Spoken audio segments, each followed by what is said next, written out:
I didn't expect to care much about him. Cole, my new stepbrother.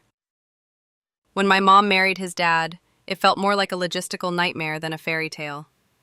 One day I was living alone with her in a tiny apartment.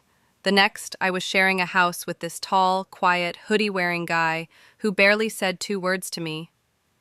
We weren't enemies, just strangers in the same hallway. That changed the night the power went out. It was a stormy Friday, no Wi-Fi, no distractions.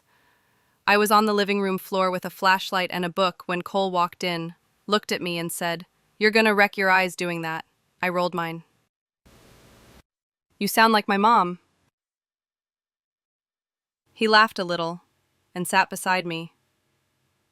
For the next hour, we talked. About music, teachers, our parents' awkward wedding, how weird it was pretending to be siblings when we didn't even know each other. And for the first time, I didn't feel so alone in that house.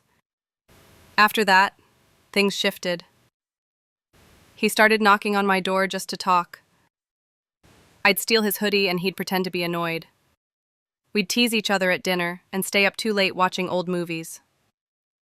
We got closer, too close maybe.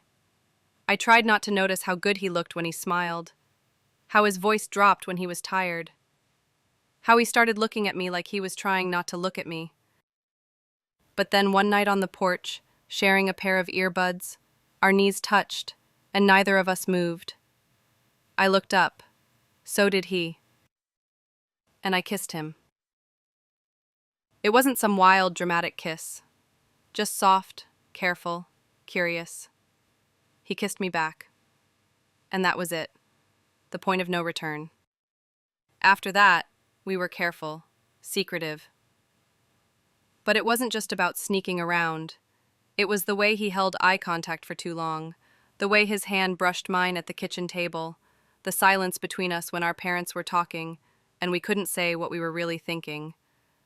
"We shouldn't be doing this," I said once. "I know," he whispered, "but I don't want to stop." Neither did I. But we both knew we'd have to, because eventually someone would notice, or worse, get hurt. So when he left for college in the fall, we didn't have a big goodbye. Just a hug that lasted too long. A look that said, "I'll miss you," without saying it out loud. Now, months later, we still talk. Quiet texts, random photos, inside jokes only we understand. I don't know if it was love, maybe it still is. All I know is what we had was real, even if it wasn't supposed to be.